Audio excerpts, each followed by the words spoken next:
টাকা আমাদের কাছ থেকে দূরে সরে যায় কিন্তু খুব অনায়াসে, কিন্তু টাকাকে নিজেদের কাছে ধরে রাখা বা আটকে রাখা, এটা বলতে পারো ভীষণ একটা চ্যালেঞ্জিং বিষয়। আমার আজকের টপিক কিন্তু এটাকে কেন্দ্র করে। আচ্ছা, এমন কিছু টেকনিক যদি অ্যাপ্লাই করি যার ফলস্বরূপ টাকা যদি আমাদের কাছে চুম্বকের মতো আটকে থাকে, তাহলে কেমন হয়? নিশ্চয়ই তোমাদেরও জানতে ইচ্ছা হচ্ছে যে সত্যি যদি এরকম টেকনিক কিছু অ্যাপ্লাই করা যেত তাহলে নিশ্চয়ই হয়তো ভালোই হতো। তাই তোমাদেরকে বেশি অপেক্ষা করে রাখবো না, একেবারে টেকনিকগুলো নিয়ে আলোচনা করছি। প্রথম টেকনিকটার কথা বলি, যেটা ভীষণ একটা গুরুত্বপূর্ণ টেকনিক। সেটা কি? সেটা হলো জিরো ব্যালেন্স সিস্টেম। এটা কি? আচ্ছা, আমি একটা উদাহরণের সাহায্য নিচ্ছি। ধরো কোনো ব্যক্তি মাস গেলে 20,000 টাকা করে ইনকাম করে। তাকে মাসের শুরুতে থেকে মাসের শেষ অবধি গিয়ে তাদেরকে জিরো দেখাতে হবে। জিরো মানে কি? মানে সে 20,000 টাকা যেটা ইনকাম করছে সে 20,000ই শেষ, এটাকে দেখাতে হবে। আচ্ছা, হয়তো ক্লিয়ার হলো না। 20,000 টাকার মধ্যে আমাদের অনেক কিছু খরচা লুকিয়ে রয়েছে। কি কি খরচা? এখানে ইনভেস্টমেন্ট রয়েছে, আমাদের এখানকার বিভিন্ন ইউটিলিটি ব্যাপার রয়েছে, আমাদের বিভিন্ন সাংসারিক খরচা রয়েছে, হেলথের খরচা রয়েছে, এমার্জেন্সি পারপাস খরচা রয়েছে, খাওয়া দাওয়া খরচা রয়েছে, সব কিছু লুকিয়ে রয়েছে। কিন্তু মানে আমি বলতে চাইছি দুটোকে ইকুয়াল করতে হবে। তোমার 20,000 ইনকাম, মাসের শেষে তোমাকে দেখাতে হবে হ্যাঁ আমার 20,000ই খরচা হয়েছে, মানে পুরো জিনিসটা ইকুয়াল, জিরো। এই জিনিসটাকে তোমাকে দেখাতে হবে। কিন্তু আমাদের সেই জিনিসটা হয় না। কেন হয় না? এবার কথায় আসছি। হয়তো দেখা গেল মাসের 22 তারিখ, এখনো বেশ কয়েকটা দিন বাকি রয়েছে। 22 তারিখে এসে হঠাৎ করে মনে হচ্ছে এই রে, টাকা তো প্রায় শেষের দিকে, কি করে এই কটা দিন চালাবো? তখন আমরা কি করছি? ওই যে ধরো তুমি কোনো কারণে 5,000 টাকা রেখেছিলে ইনভেস্টমেন্টের জন্য, বা সঞ্চয় হিসেবে তুমি 5,000 টাকা আগে থেকে সরিয়ে রেখেছিলে, তখন আমরা কি করছি? সেই 5,000 টাকা থেকে টাকাটাকে নিচ্ছি। প্রথমে হয়তো 2,000 নিলাম, চললো, তারপর আবার 1,000 নিলাম, চললো। এই করে দেখা যাচ্ছে পুরো টাকাটাই কিন্তু আমার সংসারে ঢুকে যাচ্ছে, কোনো ইনভেস্টমেন্ট কিন্তু হচ্ছে না। এবার জিনিসটা বোঝাতে পারলাম? এবারে ইকুয়াল রাখতে বললাম কেন বলো তো? আমি বলতে চাইছি তোমার যাতে প্রত্যেকটা খরচা প্রত্যেকটা জায়গাতেই সীমাবদ্ধ থাকে, মানে ইনভেস্টমেন্টে তুমি আর হাত দেবে না, সেইভাবেই প্রিপ্ল্যান করো, সেইভাবেই সংসার খরচাটাকে গড়ে তোলো। তোমাকে এই জিনিসটাকেই ভেবে নিতে হবে, এই প্রিপ্ল্যানটা করে নিতে হবে। ওই মাসের 20 তারিখ এসে আমি সঞ্চয় থেকে টাকা নিয়ে নেব, কি অন্য কোনো ফান্ড থেকে টাকা নিয়ে নিয়ে সংসারটাকে কন্টিনিউ করব খরচাটাকে, না, এইটা করা চলবে না। এর মানে তো জিনিসটা ইকুয়াল হচ্ছে না।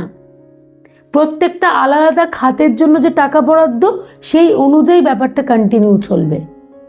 একটা জায়গা থেকে নিয়ে সংসার চালানো, সেটা করা যাবে না। তাহলে তোমার সঞ্চয় কোথা থেকে হচ্ছে? তাহলে টাকা তোমাকে ছেড়ে যাচ্ছে তো।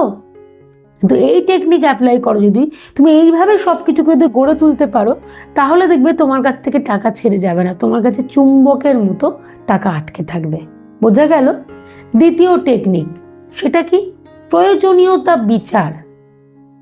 আমরা ধরো 1,000 টাকা ইনকাম করলাম, খুব কষ্ট করে 1,000 টাকা ইনকাম করেছি, কিন্তু পরক্ষণে দেখা গেল সেদিনের সন্ধ্যেবেলা দোকানে গিয়ে একটা 1,000 টাকার জামাকে শপিং করে নিয়ে চলে এলাম।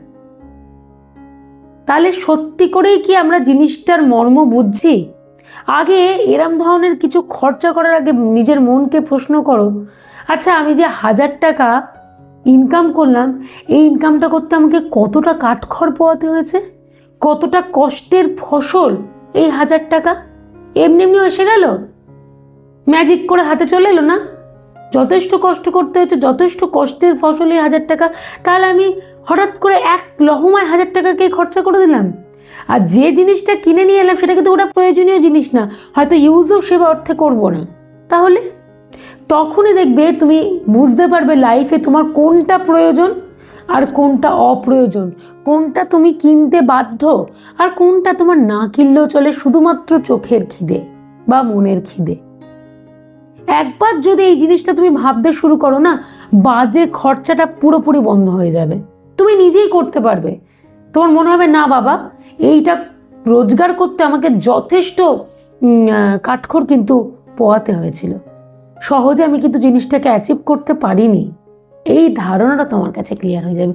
স্বাভাবিকভাবে তখন তোমার কাছে টাকা থাকতে বাধ্য, তোমার পিছু ছাড়বেই না সে, এইটুকু নিশ্চিত করে আমি বলতে পারি। আচ্ছা, 3 নম্বর টেকনিক, বার্ষিক ব্যয়।